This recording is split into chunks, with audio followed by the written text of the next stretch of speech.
Late one night, Sarah was driving home along a deserted road, her headlights cutting through the dense fog that had suddenly rolled in. The clock on the dashboard read 2:47 a.m.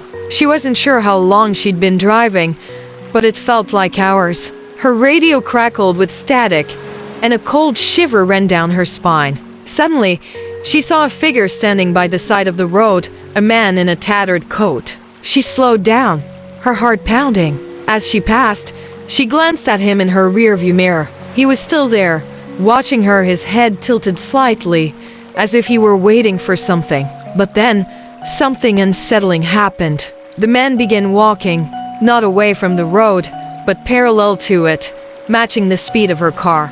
Freaked out, Sarah sped up, her hands trembling on the wheel. But no matter how fast she drove, he stayed just behind her, never speeding up or slowing down. A sudden thought struck her: he's following me. Her breath quickened as she pulled into a gas station, the bright lights offering a brief sense of security. But as she stepped out of the car to call for help, she turned to see that the man was now standing across the lot, staring at her with wide, hollow eyes. Then, just as quickly as he'd appeared, he vanished into the fog, terrified. Sarah didn't wait to see if he would return. She locked the car doors and drove off, faster this time. But when she arrived home and stepped out of the car, she saw something that made her blood run cold. A note, pinned to her door with a knife. The note read, "I'll be waiting for you tomorrow night." The next night, she didn't drive alone.